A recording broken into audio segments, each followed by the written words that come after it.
For people with disabilities, innovating ways to navigate spaces and use products that weren't designed for them can be an everyday part of life. For some, that's meant making their own tools, modifying existing ones, or entirely reimagining environments. Special correspondent Kat Wise recently spent a day with inventors in Berkeley, California. So we're trying to find new avenues for that. Every Friday, members of the University of California, Berkeley Disability Lab meet to discuss their latest projects. Fluid and responsive way. You've made this in just 1 week? Yeah. Lab members Aman Jogyasatar and Anthony Zhao are working on a new device. So if you give it a nice breath, then the CO2 value should go up. And then those It can measure conditions like air quality and light levels in UC Berkeley classrooms, things people with various disabilities, including autism, can be sensitive to. So a lot of times things like light, sound, and smell, you don't quite notice them in our daily lives, but they can be quite harmful for other people.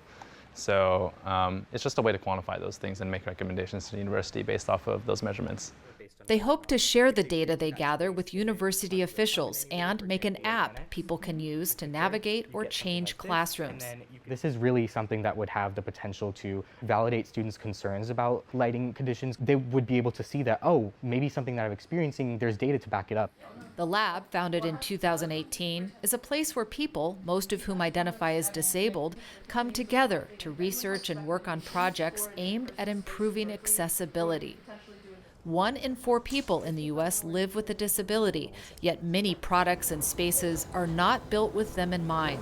Lab founder Karen Nakamura and Associate Director Nate Tilton say they encourage members to be unashamed and hack their spaces on and off campus. The world is built for a certain type of people, and recognizing that it's built to allow some people to move without any issue throughout the world and succeed, and it's not built for others. In his second year at Berkeley, Tilton entered a classroom that was too tight to maneuver in his wheelchair, so he had to listen to the lecture facing a wall. On another occasion, when using his walker, Tilton struggled going up a hill on campus. I ended up having to go to the ER because the hills just aggravated my disabilities quite a bit. But if the signage would have told me that there was an accessible route through some of these buildings that connected, that could have been avoided, but I had no idea. Those experiences inspired him to create the Radical Mapping Project, a crowdsourced navigation app designed to help students with disabilities get around campus. This is not just unique to Berkeley. This is something common to a lot of campuses where there's a lack of signage.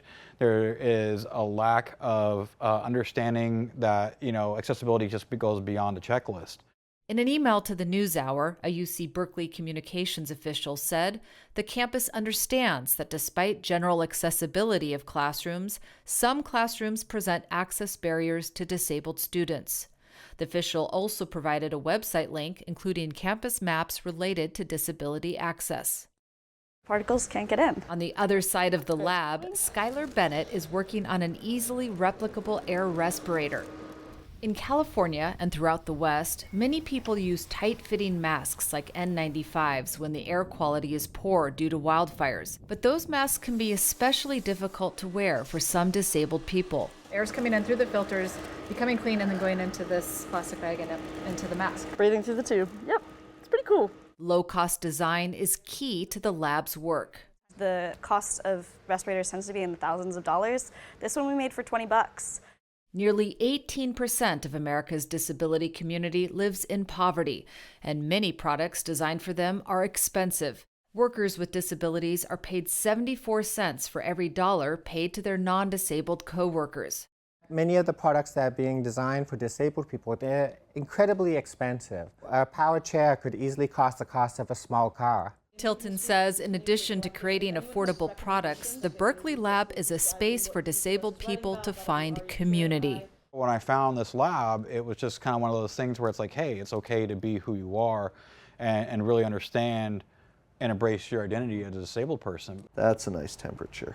As a freshman at UC Berkeley in 1987, Joshua Mealy also found a space to be himself.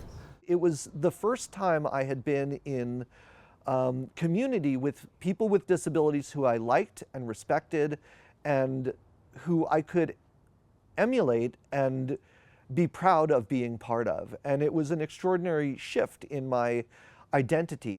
He often had someone read his physics textbooks aloud while he took notes in Braille.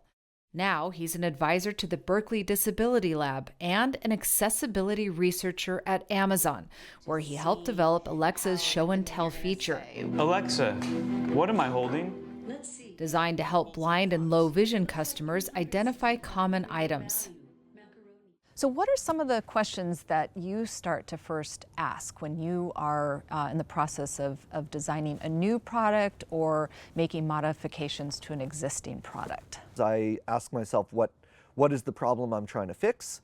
Who am I trying to fix the problem for? And how are they going to use this on a day-to-day basis? He's spent his career designing accessible tools for people with disabilities, like this set of tactile maps for every station in the Bay Area Rapid Transit System, Stairs up to street. compatible with an audio smart pen.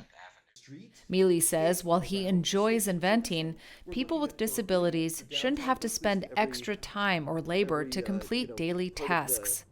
There's a tax on people with disabilities, and it's a tax of time. And it means that there is, for any given thing that you want to do as a person with a disability, there's a good chance you will have to put in more effort, do more work, take more time to do that thing than someone else would have to do. Mealy says the key to creating accessible products is including people with disabilities in the process. We know what we need, and that's why it's essential that people with disabilities be not only consulted, but be tightly woven into the process of developing and designing and producing the tools that we use every day to do the things we want to do. The biggest shift that we still are grappling with is to get rid of all of the assumptions and preconceptions we have about people with disabilities, what they can and cannot do, and what their place is in society. Back on campus, Nakamura says she wants the lab to be a bridge between the Bay Area's tech industries and Berkeley's disability communities. All the large corporations are realizing that they are amassing power, and that if they don't start to think through the ethical, political, legal issues, someone else will. Our goal ultimately is to create a community in which disabled people really feel empowered to take control of their lives and take control over all this technology that's seeping into everyone's surrounding. For the PBS NewsHour, I'm Kat Wise in Berkeley, California. And online, we have more from researcher Joshua Mealy on making tech that's both useful and delightful for people with disabilities. That is at pbs.org/newshour.